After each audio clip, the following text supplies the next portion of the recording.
Hello, everybody, and welcome back to the Weird Science Comics YouTube channel for the Best of the Week show. Yeah, I've been doing a lot of recordings, and a lot of people have been hanging out with me, so it feels like, that's what we just do all weekend. We just sit here and talk comics. Pretty cool, but it is Easter. If you know that. Yes, it's been a long time, Dungeon Crawler Carl and Fear Monarch, both in the live chat right now. It is as if we were talking and went off to maybe have lunch or something, or maybe an Easter dinner. I did not have that. I didn't go to Burger King. I didn't do anything. I did try to catch up on some books because it is an odd week because of the holiday and everything going on around this house of mine has led me to not read as many books as I usually do, at least by this point. And so what I will tell everybody, and first off, I will say thanks for everybody joining me in the live stream chat. And if you aren't aware, we end up doing this show every Sunday at 7 p.m. Eastern Standard Time, even on Easter. And if you want to join us in the live chat, that'd be great. It's pretty fun. I'm actually pretty addicted to the live chat stuff. It is funny. And I do have, as I'm doing this for the banner kind of deal, I do have some books up that are books that I'll be talking about that are on my deal. And then I realized when I hit the theme song there to lead into this, that's talking about Ram V's New Gods, I did not put that up there on there. And there's a little spoiler that might be involved as well as some other things there. But yeah, we'll talk about what books were good this week. And I also said this is a recap show as well. We're putting away this week's books. And I don't know, it was weird. I ended up doing the podcast. I do it with a ton of people now. It's kind of difficult. It is a little bit tiring. Sometimes where I'm used to doing, and I was used to doing the recording for our main DC podcast on Saturday afternoon. It would go into a little bit of the evening, and then I'd have to edit the whole thing and go. One of the things of doing things with other people is that I do sometimes have a little bit of a leadway. I get done earlier so I can edit. But the idea where there's some days that I'll record 2 books, then the next it's, 5 people with each one. But it's tough. It is tough.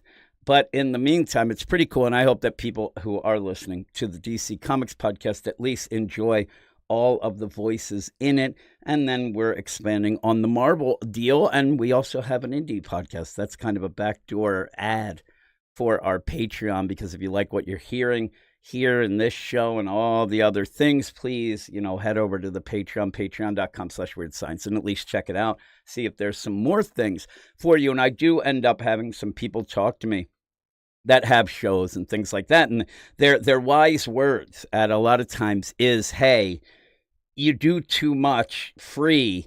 You got to pull that back. Why would somebody end up joining anything if you have 4.5-hour live stream on Friday, then Sunday morning you do 2.5 hours, then Sunday night you do. But I just like doing it. I just like doing it. So really what I'm saying is prove them wrong. Prove them wrong and head over to the deal. But here we go. And as I always say when we do this show, if I don't put a book on here that you think is the greatest book ever, there's a good chance that maybe I didn't read it. Maybe I'm not reading it. There's a ton of indie books and I can't read every one of them. And even if I did end up reading it and didn't put it on the best of, that doesn't mean that you don't like it. And please put it in the comments. Tell me what you like. And a lot of people have, including me, picked up books because people have said, oh my God, it's good. Because sometimes you just get a title and maybe it's not a creative team that I'm aware of. And again, some things go through the cracks. But if I actually see somebody say like, oh man, this is good, and then some other people join in, oh my God, that is great, or you didn't say, I will pick it up. And then suddenly it becomes part of some show that we're doing, and it'll be, probably in the best of, if it's good. Now, if you lead me astray, I'll slap you right upside your cute little face. That's what I do. I don't got time for your nonsense. Now, I did talk this morning, if you were on the live stream this morning, that I had completely lost my voice. I haven't really talked that much since. It seems right now that it's pretty good. But when I just said that and got a little excited, I could tell It's starting to squeak. It's starting to go again. I have coffee. I drank a lot of coffee today. I did end up walking to, I don't know if I talked about this earlier, but we ended up walking to the coffee shop that my son works at, the donut shop, and they were closed because it's a holiday. But I decided that I'm not that lazy and made myself my own coffee. Can you believe it? I made I made coffee in my big coffee. I have a really huge. I love coffee. I drink a lot when I'm podcasting or whatnot, and also, the hotness of the coffee, it helps my throat. I have this huge coffee machine. It's awesome. I ended up getting it, and the funny thing is, I got it on sale, but it's like a 30 cup deal. It's humongous, right? And when I got it, the best thing is I got it for really cheap because I guess they were trying to get rid of them, whatnot. Nobody wants a 30 cup coffee machine. And they accidentally sent me two. And I was like, that's what we're talking about. That actually happened to me twice last year. I got new glasses. They accidentally sent me two pair. Now, both seemed to be different, prescriptions. But hey, I'm not one to look a gift horse in the mouth. When I put on the one pair, I kind of might see tomorrow or next week. I don't mind that. The other pair is kind of okay, but neither.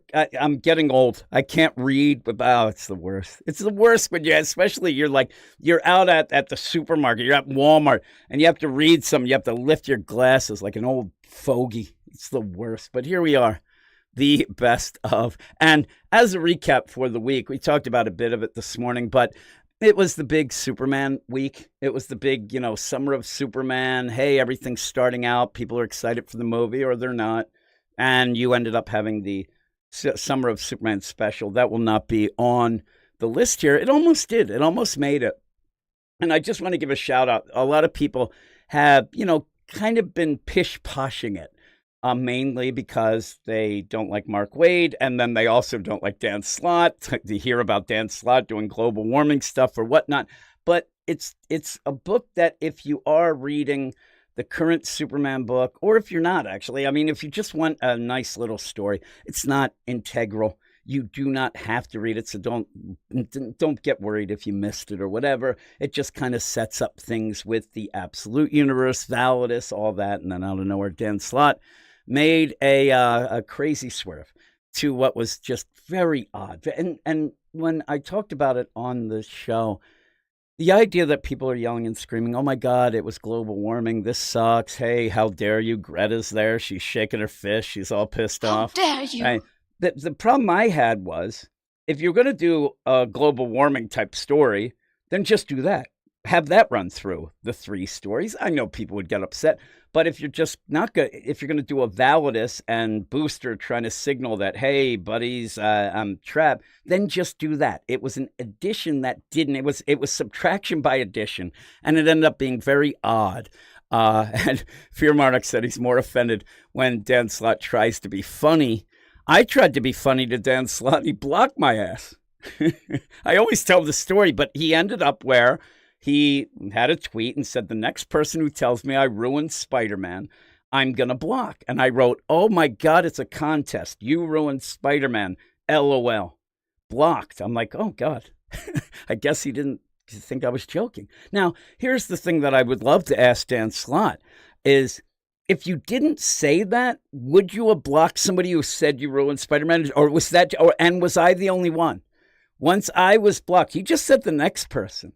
So when I said it, did that allow the rest of the people to come in and say it? Because if that's the case, I was on the front lines. I sacrificed myself for the good of others.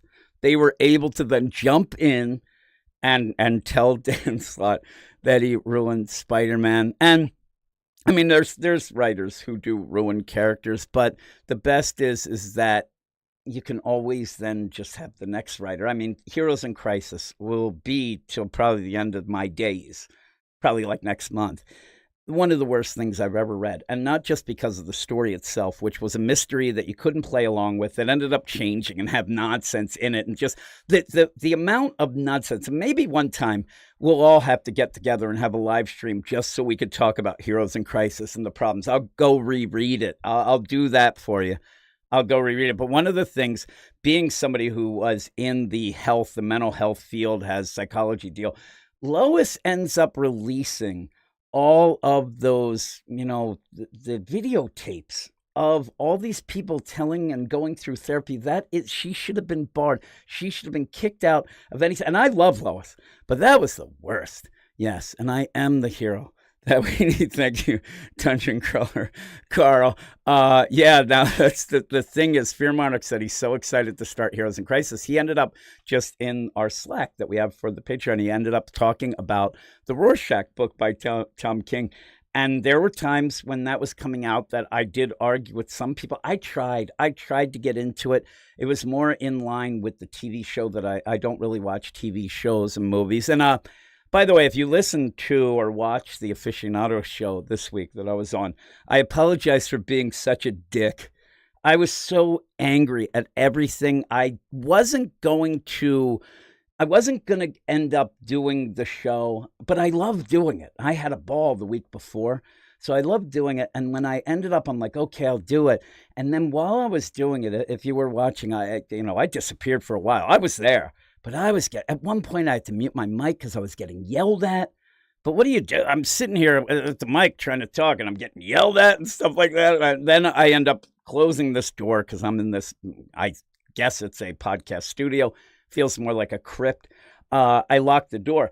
And then at one point I was getting messages from everybody just screaming and yelling at me. And I was in such a bad mood. Then people said something in the in the comments that I got mad at. So there you go. But this is the best of, so we should get that. That was the recap. I don't mean recap of comics. It does say Comic Book Week in Review. I think it's more Jim's Week in Review. That's what it is. Now I understand what that is all about, because here we go with the best of. We start with DC, usually Ado, and we're going to continue that. I got to get to my notes here. I'm going to start with what I think was a pretty darn good issue. You may disagree because it's still kind of in the, I don't know what you would call it. It's still up in the air of whether it's going to be great, whether it's going to be the number one deal, but it is Absolute Flash.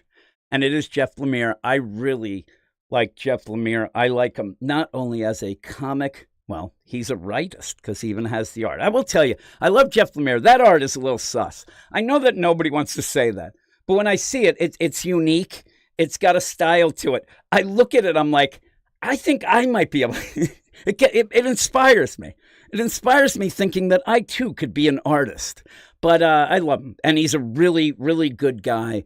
And he blocked us on Twitter because Gabe got in a fight with Stephanie Phillips. I will never forgive Sus Gabe. Hashtag never forget. Absolute Flash #2 is written by Jeff Lemire and art by Nick Robles. And you end up in the book where I thought, okay, when I first read it, and I know there's some people even have said, and now I'm getting a call from somebody, but I got to see, this is what happens. Oh, Jesus Christ. Somebody the one time gave me crap because my phone rang. I have 5 kids and a wife who's actually getting some mental health issues taken care of in a hospital.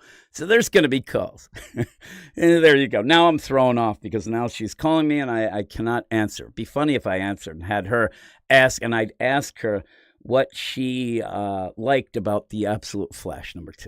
Okay, here we go. I'm gonna reset here. I liked the first time I read through the Flash #2, Absolute Flash #2. I was a little confused about, okay, we're not getting much, but that's kind of the second round of books. They seem to be taking more cues from the Absolute Superman than the other books, and I don't know why you do that. That's one of the ones that people weren't into right away and ended up having to kind of get used to them when you added things. But I thought that this book, on my second and third readings, I did get something out of it, but it wasn't necessarily Wally, Barry. It was the world itself. When you end up having them trying to chase down Wally and he doesn't know his powers and he's shifting, I thought that was a pretty cool way to kind of give us a little bit of a push towards the powers, but we're going to learn them the same time that Barry does. And then in the meantime, you kind of open up the world a little by mentioning Heatwave, who then afterwards I did see is on the cover and in solicits coming up, and he looks like a monstrosity, which ends up almost the idea where Barry or Wally had that vision of the future when he said the two worlds. And that monstrosity that he might become really does look a lot like the Heat Wave. So I did like that one. I did like that. And Fear Monarch said they should be taking more cues from Absolute Batman and the boots to babies policy. I'd like that. Again, though, I kind of like now. I said it after the first issue of Absolute Flash. You do need to get a story going. Now that we had all this and Wally's trying to get away, you're going to have to do that. And I don't know what they're going to end up doing. He can't go back to his dad. I don't know how this is going to play out. It looks like he killed Barry, but that might switch because of time travel. And they have to nail down what this so-called Speed Force, but that Jeff Lemire said there is no Speed Force. So we'll have to see what that is. But is a Rose by any other name? Is that what we're getting? Is it the Speed Force, but they're just going to call it something else? But I did like it. And it's made me a little more hopeful that I may end up liking the Martian Manhunter, the Absolute Martian Manhunter and Absolute Green Lantern a little more. And we just, as they say, in the rec center, you got to let some of this cook, I guess. I don't know, but I did like it enough, but it does need to pick up. And I really like Wonder Woman. I really like Batman. I like Superman better, but these next three, they are a step down. So we'll see. But just to say, I did rate it like right at the line of being a best of. The next one is one that a lot of people probably haven't read because they do not like Mark Waid. So I'll just go through it real quick. But it's Batman Superman World's Finest, number 38. It was the first part of the We Are Yesterday, part 1 of 6. And I really like the beginning of this issue. It's very fun. It is a very Silver Agey, which the book kind of is, very Silver Agey deal of them going to Gorilla City, and Grodd has taken it over, some Salvador. It's like classic stuff. But at the end, you end up setting up this event, this crossover deal, because this Technicolor rainbowed Grodd comes in and does end up grabbing Grodd and say, hey, we gotta fix this and whatnot. But I thought that a lot of it leading up, it does end up where there's some hand waving, but Grodd taking over Gorilla City, trying to push it and really tricking Superman to come because he needs somebody he needs an army. And he's going to trick Superman into kind of becoming his one-man army because he's going to take it over. And Edward says, should you have to read a comic 4 times to understand it? And says, bad storytelling. Here's the thing, though. There's a difference sometimes between understanding it and then being confident enough to talk about it on a podcast, especially a live stream. Because sometimes, I mean, there are times, again, I'm not going to give everybody a pass or whatever, because some reviewers end up saying it. But if you like, hey, did you like it? And you're like, yeah, I do. Well, why do you like it? And you're like, I don't know. Kind of has this feel to it. Kind of is neat, or it's this or that. There's a lot of times that will happen. But if you have to go through it and talk about it, sometimes you have to do your due diligence. I'll admit, there's not a lot of times that I read something more than once. We just go, and sometimes I'm like, let's get through this and go. Let's go, baby. Like they say at the rec center, let's cook, right? Let's cut up the vegetables. But I don't know. That one is, it was weird. Again, I think that what happened is I read through it the first time, then I read through it the second and the third. But I did end up having some ideas, which made me go back. Let me go. And when I did go back, it's a quick issue. So I went back and I'm like, maybe, and I'm like, okay, yeah, I see this. And okay, I see that. But for the real deal, you're kind of right. You shouldn't have to read something 4 times to understand it, even if it is a Ram V issue, even if it is a Grant Morrison. Some of those are wacky for wacky's sake, but that's kind of what I think of the second round of the Absolute books. They're kind of being, kind of like, I don't know, they're trying to be fancy or they're trying to be mysterious. When you have a new universe, I kind of want to just go forward. So I will say again, though, that book, that Absolute Flash, ended up being right on the verge. And again, I think that they're playing the mystery of it and kind of go, but I like the idea of the overall world, mentioning Firestorm, mentioning Heatwave, mentioning a lot of things like that, and then having Wally. And I feel bad for Wally. I need some more character work with him, but I did like it. But where were we? World's Finest. Yeah, it's a shame that Mark Waid is a jerk and people don't want to read him. I couldn't tell you how many people don't want to read them, but when I talk to people, it's a large amount of them. But this is a pretty good start. And even the things leading up to it, seeing that this whole inferno was the Legion of Doom, I thought was really cool. And I want to see what it goes. And Grodd, I love. And speaking of that ending of the Absolute Flash, I did get a chuckle. But yeah, I love Grodd. And Mark Waid does a good Grodd. It's just at one point you end up having like a let's slam into each other and have a Freaky Friday. Kind of was weird at that point, but it sets up the story pretty good. So I did like that. The next book on my list, because I gotta check this list here. I do end up having the book of the actually, I think every time it's come out, it's been one of my favorite books. It's DC Sonic the Hedgehog #2. Written by Ian Flynn and art by Adam Bryce Thomas. And I think the art is spectacular, and it's spectacular for what it's doing. It looks great. It really looks like a cartoon, a video game, all that. More a cartoon. But you end up where Sonic and his team are joined up with the Justice League, and you could have your favorites or whatever. The funniest thing is Amy is like fueling up or, charging up her car after the big play in the first issue was, hey man, that's a really cool car. Now she has to charge it up. Everybody is like standing around waiting. But you have Darkseid. He's trying to get the emeralds, and he actually is kind of winning. And he ends up having a lot of people, a lot of parademons. They can go out and get these emeralds. And you have the Justice League and Sonic and team kind of, behind a bit, a step behind. But Barry and Sonic are great together. I love Shadow. I like all of it. I really like it. But then when me and Simon were talking about it in the review, you start going ahead really quick. You end up having this play of like, why is it going? Me and Simon both said it when we ended up talking about it on our podcast, that we thought maybe it was a 2-shot, that it was just 2 issues because of things going so fast. But then there's a twist at the end. I guess it's not anything that would spoil anything, but you end up with the Sonic characters going to the DC universe, maybe by themselves, but they're there, and now they're going to have to figure out how they can get back to their world, how they can save things. And it was really, really cool. Fearmonic said that Shadow is the best. I love Shadow, and Shadow with Batman is perfect. It's so good. I do want to see more of Knuckles and Superman together, and Tails and Cyborg. Tails is so cute. At the one point, Tails and Cyborg are looking at this. They're trying to make a tracker for the emeralds and also for Darkseid and things like that. And it was like, oh man, that is so cool. And Fearmonic said that his shop had to hide the B cover they got from. They under ordered it for Crazy. I'm telling you, it's really good. And some people complained a little that it was more of a Sonic book than a DC book, and I'm fine with that.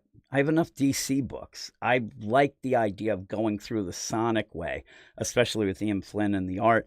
It is really, really good and really more of a Sonic play, and I kind of like that. But when you end up having Sonic and everybody in the DC universe, we'll see how that goes. Now, I'll go to my last DC book, and I didn't pull it up. So I had to pull it up right now. It was part of the theme song, so I should have had it pulled up, but I did not. I even forgot to put it on the deal, and lo and behold, didn't even talk about it on the podcast because I done messed up and didn't have anybody to talk to for it. And then by the time I got to editing the podcast and things like that, it was getting too late for our early access. So I didn't actually get to talk about it. But it is New Gods, #5. It's Ram V, Evan Cagle, Andrew McLean.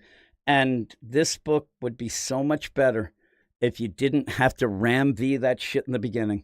I know that people will probably like that more than me.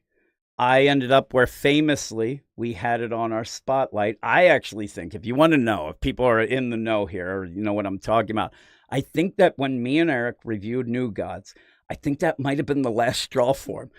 Because I didn't know what to talk about, because it was the issue where we first got the lore, and he was going on and like, oh, I love it. And I'm like, it's just not for me.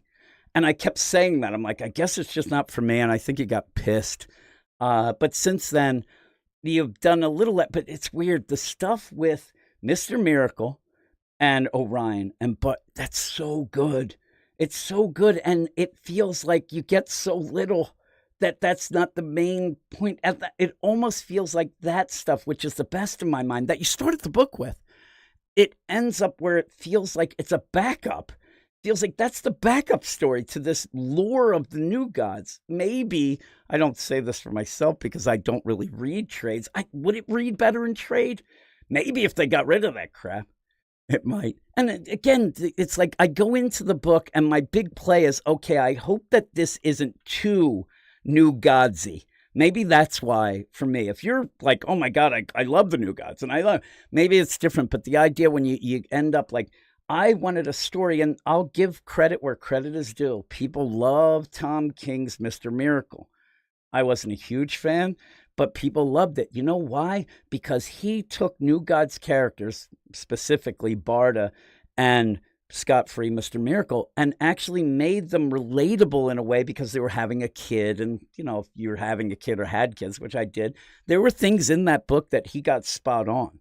It was really good, but it made it relatable. And then when you ended up having, I'll even say, it drove me nuts when Darkseid with the veggie tray, some people love it, but that made it kind of work even more that way of like, it's different. And it ends up like, okay, this is kind of something I could kind of get into. I don't know that you're reading that Mr. Miracle book from Tom King and it necessarily makes you go off then and read Jack Kirby's, Fourth World stuff, because that stuff, it's tough. It really is tough. Some of the things in that, it's kind of a slow read. And Brandon said that he'd actually read Backwards Magic and deal with Apocalypse and New Genesis. Maybe I'll go out on a limb and say that Apocalypse is bad enough, but that's it. New Genesis, holy moly. Like, is that when Phil Collins joined? Well, he didn't join, but he became the singer. Is that New Genesis? Is it? It might be. Peter Gabriel left because he was fancy. But it was still good. So with that, though, if you haven't been reading, it's a really good book. You just kind of got to get through some of the things. And maybe, by this point, we should kind of know the lay of the land with Ram V, and we could still enjoy a book, even if it has some things. It's almost the idea. Again, I talk about it too. He talked to me at one point when his Detective Comics, when I had a review, and he called me out on Twitter, said I was a hack. He might be right. But I said, I stand by my review. I think that you're confusing things and saying all this stuff. And so I ended up where I told him, what, you're not writing for, the public. Like, this is very inaccessible at points. And he said that he didn't care. He writes for himself. That's all he writes for. And I said, well, that would cause some problems. And I think that what he's doing with the New Gods, maybe it works that way, because you kind of can skip the stuff. But that's the stuff that he needs to do to keep going. And then you get the good stuff later. So I'll go with that. But I do have to mention a super chat from MH Comics Invictus. He says that the hardest working man in comics. That actually, that's not like the greatest of titles. Like the idea, you're like, yep, maybe. Oh my. But yeah, Brandon says Ram V writes for himself, and it is true. He said it, and that's fine if he ends up being popular. But I just don't love the idea that he said he doesn't care about people who read it. He doesn't care about the readers. He doesn't care about fans. I don't think he meant it as bad as it sounded. I think that he's saying, when I come up with stories, I get it. He said, when I come up with stories, I can't think of what everybody wants, because then you get stuck, with 80 different directions or whatever. I'm giving him the benefit here because that's not how it sounded. But he said most writers, you need to write for yourself because that's what keeps you going. You're happy and whatever. I do think, and I was told at one point that he does, he's not hurting for money. And maybe you have to have that. He's not a starving artist. So he ends up just writing for himself, but people do like it. And Fear Monarch said I think he's good in indies because that keeps him occupied. You can end up, because everything's his own. I don't think he likes to write characters that are established. I don't think he likes to write characters that he's told you can't do this, this, and this, because he wants to do that, and that. So all of that. And Brandon said that's why he got an endless Batman story. I mention it a lot when I'm on the aficionados and people start. I said at one point, I ended up saying on one of the shows that this Detective Comics by Ram V is looking like it's just going to meander for about a year. I said it looks really he's involved in things. He's getting caught up in weird minutia stuff that doesn't really tell. And everybody yelled at me. If you do, I believe it was Skip. I always get his name wrong, but R.I.P. After we got done recording, he actually yelled at me and said that I was bullshit. He wasn't being mean, but he was pissed off because he really liked that Detective Comics. And I said, we'll see. We'll see by the end, but that was the deal. Joel asked what I thought of the art in Nightwing number 125. I like Francavilla. Is that, am I saying it right? I love his art. I think it really ended up fitting the story. I'll tell you, though, I hated the story. I thought it was garbage. So I did like the art a lot, though, but you will not be hearing me talk about that in the best of. But yeah, if you haven't read New Gods, maybe read it on the app or, check it out. It is actually pretty good. It just gets caught up in some weird stuff. So we'll move on to Marvel that we end up doing second. And it's tough. Marvel is really, really tough. There's one book I have from Marvel. It is on my little screen deal, but it is Godzilla versus Hulk. Number 1, Jerry Duggan and Giuseppe Camuncoli. I love the art. These Godzilla versus books, pretty cool. The Fantastic Four one was pretty cool. This one I thought was a little not as great, but still pretty good. This was like when we end up deciding what we're going to do for the Marvel podcast, you want to pick the big book, right? You want to go, hey, I'm going to do the big one. This week, I'm like, I don't see anything because me and Sully talked about Godzilla Fantastic Four. We didn't even talk about it on the main show, like right off the bat. And I said to Matt, I guess it's, Godzilla versus Hulk. And then we end up reading it and liking it. I did like it. I wish there was a little more Hulk. It's set up to be a Thunderbolts deal with Ross, and he ends up having Banner, but Banner, they believe that Hulk is dead. And in it, it's pretty dark. There are parts in this book where they actually yell at Banner because it seems like in this universe deal, he set up Rick Jones to be killed as if he was the Hulk to get him out of that. And now he is in a prison. He's in Ross's prison, but he's doing meditation. He's in there as Banner, not as Hulk, and they don't even realize they think Hulk's dead. And that's what ends up where you have, him kind of bust out. There's Mechagodzilla in it. There's a lot of cool things. There's this guy, Demonicus, who was a villain in the Marvel run, the Marvel Godzilla run. That was a really cool deal. And he ends up making Hedorah, a character that I'm not really that big on Godzilla stuff, and Gray threw shade at me about. But the problem is this Hedorah comes and he looks like an emo oil slick. Wasn't that impressive, but it was still pretty cool. It was still pretty cool. And yeah, I end up where I think that it's a book that if you just want some fun, just want to have a little bit of quick deal, I think that you can do worse with that. Matt Fisher in a super chat says, hello, Laverne. And I'll say, hello, Shirley.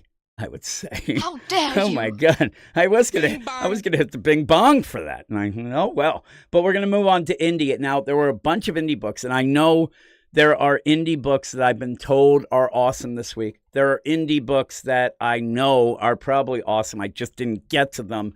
So you probably will figure out some of those. But I'm gonna start with Teenage Mutant Ninja Turtles, number 8, Jason Aaron, Juan Ferreira on art. The art's fantastic. Juan is one of the best artists. The other, about a week ago, Mark Miller ended up having a tweet, and he said, hey, everybody, is there any artist that you would like me to get to do a story with? He just, he wants to see who's popular. He wants to see, or maybe it's one of those where, oh man, I didn't think, it's almost like I said about this show, the idea of, hey, tell me what you like, because maybe I'll add some things. I think that he's just like, hey, let's see. Maybe there's some people out there that I'm not aware of or I forgot about. And I put Juan. That would be so awesome. I'm telling you, if he did the art on Vatican City, I think that book is elevated immensely because the art was a real problem for me last week. So with that, though, pretty cool. And you end up where all of this going, and Donatello and the idea of going around with Splinter, who seems to be a dead rat and nobody believing him. The idea of it is really, really cool. And I like the idea of it. And I love Raphael. Me and Wes talked about it on our Hot or Not show. I love Raphael. And He's not as featured in it, but boy, it just made me. I just like it, and I'm telling you, the idea of what's going on. It was a little darker at one point, and this dead rat thing kind of got me at first. But I'm starting to even not mind that because of what it seems to mean and whatnot. But again, I don't have too much to say about it except that it's really, really good. I read it right before we ended up doing this because I knew it would be pretty good as well. Oh, and actually, Fear Monarch said that Patrick Horvich on Beneath the Trees. That's the book. That's the one book. And I'm glad that you said that, Fear Monarch, because I always forget who and what and all that with the name of the book. It's got like Beneath the Trees or nobody say. I always mess it up. I'm just going to call it Beneath the Trees now. Pretty cool way to say it, right? Boy, that was the one book. If I thank everybody because of this show ending up telling me and I think Fearmont, I think you got Gray into it. I think you might have been the one that got, and then Gray through the show got me into it and was one of my favorite books of last year. I loved that book. That book was so damn good. And if you haven't read that Beneath the Trees where everybody does things, you go and read it. You do yourself a favor and read that. Also, if you haven't read, because now we're in the anthropomorphic deal, if you haven't read Blacksad, go and read that. That book is awesome too. And then there's Usagi Yojimbo that me and Gray do a show. But Blacksad is awesome. And every time I mention that to somebody, everybody's like, I've never even heard it. It is so damn good. And that Beneath the Trees, there is the sequel coming. I can't wait. I think that me and Gray might have to get together and just do like live stream reviews of it or whatever on both our channels because it's so good. I loved it. I thought it was great. And Matt says, hello, Bart. Sideshow Jim. I guess I am Sideshow Jim. But yeah, we'll move on to the next indie book. And I got to get my notes here. And the next indie book has to be A Red Coat number 11. I'll be reviewing this on our indie show. It's good. And you end up having the Northerner and see what this, and I'm telling you, an idea of a messed up, history, alt history type deal to play out the idea of a Civil War deal. And in it, I kind of came into it kind of thinking I knew what was going to go on. And really this Northerner deal and how you end up kind of stopping some things and changing the course of the Civil War. It was so cool. And there's a little part in it that ends up where the Northerner has a Jefferson Davis dollar bill and he kind of checks it. It's almost like the idea of the reverse because he wants it to change, it seems. He's going to do that. It's the reverse kind of the Back to the Future when Marty keeps looking to see if his family's kind of unfaded, which means they're back.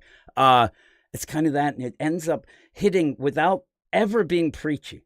And it feels like if it was done by some other writers, oh my God, like the idea that if Dennis Camp did this issue of Red, oh my goodness, I wouldn't have been able to get out of it. It'd be crazy. And Fear Monarch asks, it is French.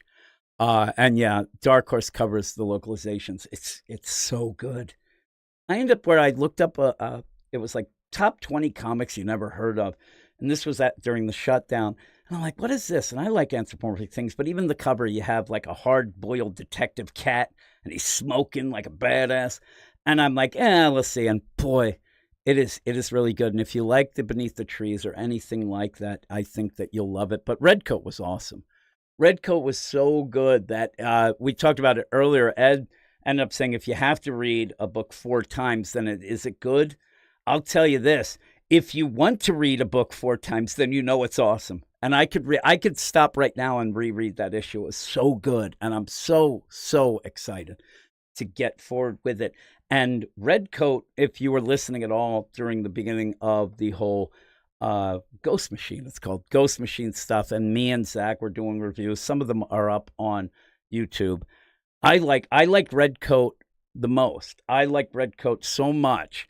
And it was like, at first, Rook Exodus, the first issue or so, it just wasn't hitting with me. But Redcoat, because of the alt history, was really cool, and I really liked it.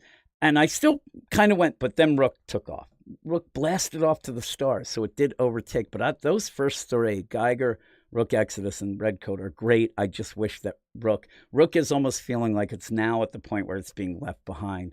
Because all these others, like Geiger is getting better and better, Redcoat's getting better and better, and I wish that Jason Fabok, who I love, I think his art's fantastic. I wish that they could just have maybe said, listen, we're now every other month. Maybe have that thing that I talked about. And there was a discussion at one point about it, but maybe having Tales of the Wardens, have some other artists or whatnot. We've had fill-in artists on Geiger. Haven't had any on the Redcoat. Brian Hitch has done them all.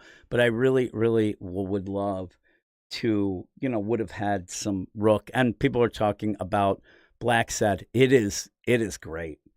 And Comic Book Muscle says Blacksad is peak comic book storytelling, top to bottom. It is 100%. It is one of those where here's the thing. You start reading, and obviously you're going to think, oh, look, it's anthropomorphic stuff. Hey, a cat, whatever. You suddenly forget kind of about that, but you don't, because a lot of the characters kind of end up not being tropes or cliches, but based a bit on their deal. So when you see that type of animal thing, it works. But then it's so damn good. I was going to do a podcast on it. I was going to do a reading club with Blacksad, and I kind of threw it out there to people. And this would have been on our Patreon. We have a lot of reading clubs. And I threw it out, and nobody cared. Nobody cared at all. So I was like, oh, that stinks. It is so good. Dungeon Crawler Carl says he can't wait for Rook Exodus. But yeah, he's going to order. I hope he's saying Blacksad. You will not be disappointed. I don't like to recommend a ton of books because I don't like people coming back at me and yelling at me. I don't love that. But when there's something like that, another thing that I, back in the day, did end up going was the Legend of Wonder Woman.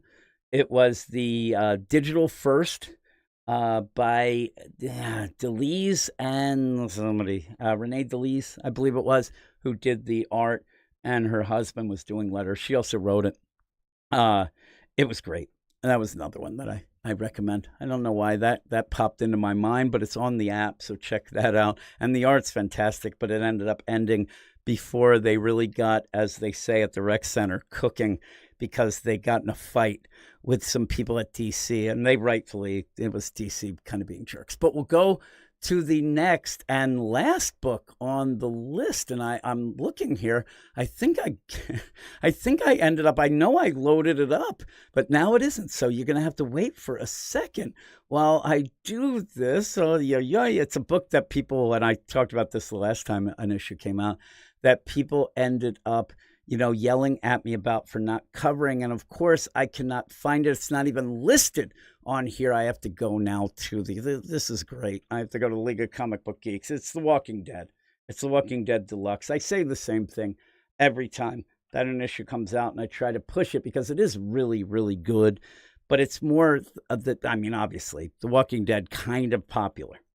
I also have to end up every time mentioning that back in the day, Eric told his buddy who owns a comic store not to order a lot of copies because it's the whole thing of that not being the zombie craze was over for Eric. He said it was bull crap and nobody would buy a black and white book that was a zombie because the zombies craze is over. But it is The Walking Dead Deluxe number 111, 111.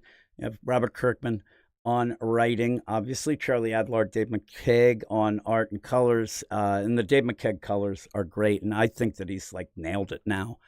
It must be a tough thing. You end up going with a book that was shaded so that you didn't need colors. There was black and white, but you add them. But it's just such a good book, and if you haven't read The Walking Dead, it really is great to go through. I haven't watched the show, so I ended up, everything's new to me. So when you go into it, you also have a cutting room floor.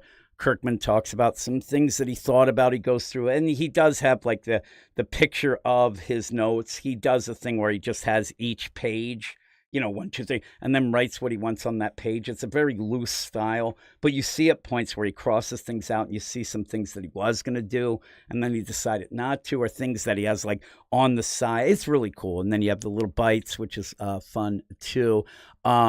But you end up where Deluxe and Comic Book Muscle it's a colored version of the original with the original letters. It's almost like a facsimile, but they ended up coloring it. Also, you get a director's cut kind of commentary. Then you get the small bites. Then you get the deal of the variant covers at points too. It's really well done.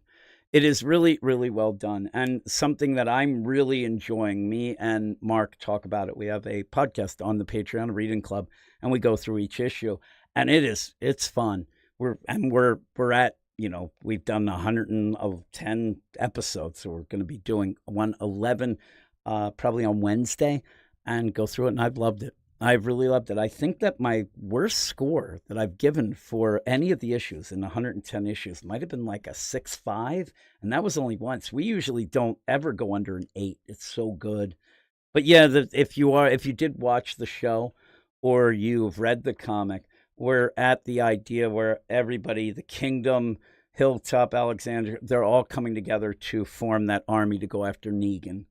And they think they have, I guess it's Dwight, who is on the inside. It's funny when you talk about it with people who've seen the show, there's so many things I've been told are different. So, like, I think Carol is like a Looney Tune who ended up kind of, doing this weird death by zombie. And people are like, what? She's like one of the better characters. I'm like, whoa, she wasn't in the book. She didn't last. But that is the end. But yeah, check that out as well. But like I said, there are some other books that I'm pretty sure are pretty darn good. One of them being Flash Gordon.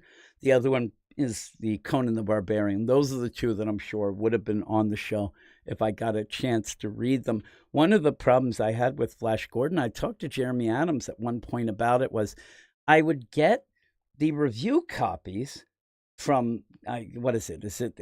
I can't even remember. They'd never send the Flash one. I'd get everything else. And they were really bad with the idea of, they'd send the review copies for things that come out like 3 months ahead of time. And then I'm sitting like, I can't do anything with this. And it seems like a cool thing. Like, oh man, I should go and do a review of this. But nobody's going to check out a review for an indie book that doesn't come out for like 3 months in this mad cave. I think, yeah. So at Dick Tracy, I think that's another one that I fell behind. Because once we go to do the podcast, we didn't have the copies yet, because we do the indie show. We did the indie show the day before the books came out, so we couldn't talk about it. And I fell behind, and I got pissed. But it's really good. I caught up then, and it's really good. We're going to try to, get some things and go with it, and maybe talk about more books on our indie show. But that's it. That is it. And Ed said that Flash Gordon and Conan were so good. I figured they were. Fearmarnock had the delay of Conan. I actually told Zach, who I do the indie show, and he's a young guy, and I forget that, and I'll mention things that I think everybody would know, and he has no idea. He doesn't really know anything about Conan. When we started the indie show, it was already well into the series, so he didn't catch up, but I told him when a new arc, and it seems like a new arc will start next issue, so I'm going to end up having him jump on with that. But Ed said he's behind Dick Tracy too. I like Dick Tracy. I thought it's really good. It's just one of those books that almost feels like, well, I don't know why, but it feels like one of those, like I get 3 behind and then I'll catch up. It's not one of those that I'm like dying to read each day that, when it comes out, it's not at the top of the pile, as they say. And Fearmarnock said that Zach might be the only person in the GFC younger than me. I get all weirded out because I end up where I have to realize that he's as young as a couple of my sons. And I mention things, though I think they would know what I'm talking about because I yell at them a lot about stuff. But on Dungeon Crawler, Carl says I get Conan. Also, I'm trying out Solomon Kane. I love Solomon Kane. And if anybody out there, if you have like an Audible account, if you have a paid Audible account, I do, but every month I'm like one of those people who are like, I'm going to cancel it this month. And then I forget, so I get another credit. And then if you cancel with credits, you have problems. But I ended up the other day, maybe a week ago or so, I ended up looking through some of the free stuff because on Audible, you can pay for whatever books or whatever, but you can get that free stuff. That's the open catalog. And they have they have a couple things that are all of the Conan, Solomon Kane stuff, and I ended up grabbing that, and I've been listening to that at night. I will tell you, I do fall asleep, so maybe that's not a great review, but it's like 4 a.m., and I'm very tired, so that is probably what it is. But yeah, and it's really cool. The one thing I have with the Conan stuff, it's like all of the big stories. So you have the Frost Giant's daughter, all that. It's really cool. It's really cool, and if you do ever look into, all the history of it and Robert E. Howard, it's a sad deal. There's so many people like that, artists that, they end up kind of going a little insane, and they never knew that they were as big as they weren't, because they end up, unfortunately, passing away by their own doing before they ever get big. And it's a really sad story with him and his mom. She had some problems and died, and he couldn't get over it, and a lot of other things. It's very sad. So it's cool that the stuff keeps going. It just shows you. I mean, that is a property that's been around forever, and it's still going strong. So there's something to it, and really cool. So check it out. But that is it. I'm ending on a sour note, a dour note. I'm like, oh man, I'm making myself sad. It's like, now we'll go and I'll tell you about what I think about Van Gogh. Oh, it's sad stuff. But with that, thanks everybody for hanging out with me once again. And if you haven't had enough, lo and behold, I'll be back tomorrow night at 9 p.m. Eastern Standard Time for a live stream of the preview show, where we will look forward to, or at least we'll discuss some of the things that I'm looking forward to, and hopefully everybody can tell me what they're looking forward to as well. So thanks everybody. Really thanks Matt Fisher and also MH Comics Invictus for the super chats. That is awesome. It makes me feel like I'm actually liked. That's what I need. I think the live streams are my desperate cry for acceptance and help and friendship. There you go. So now I'm going to guilt you into coming tomorrow night.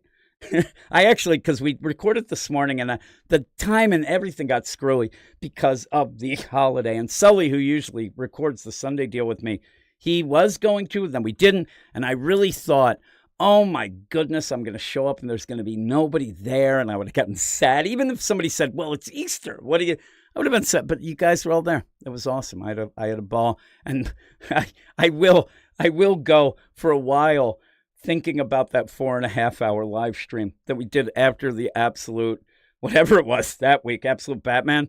That was one of the best times I've had in quite some time. I had a ball. That was so fun. And so we'll keep doing things, because what I end up doing is everything wrong. I'm told what not to do. Or actually, they tell me after the fact. I'm like, yeah, we had a 4.5-hour live stream after. I'm like, that's the worst. You can't do that. That gets out of the algorithm. That does that. And I'm like, all right. And then I think, I'm not going to do that again. 3-hour live stream.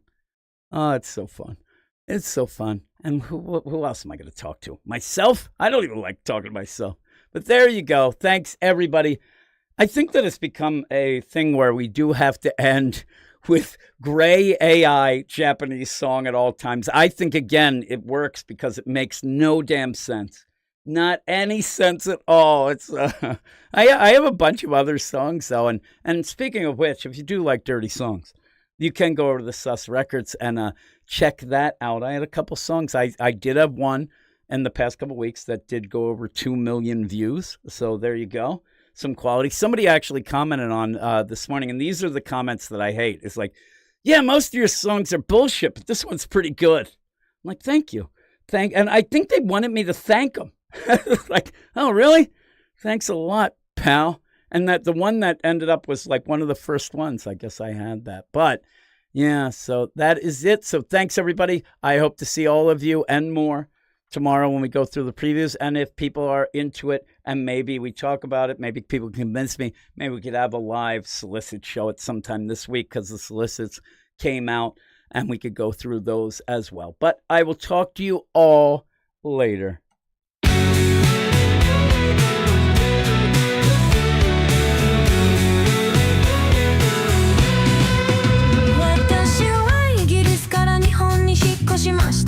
感動して感謝しました。本当に大好きです。私は普通の男ではありません。私はもう本性の愛です。私にからかわないでください。そうしないとあなたは消えてしまいます。私は普通の男です。でも私はあなたを殺します。だからそのまま受け取ってください。足元に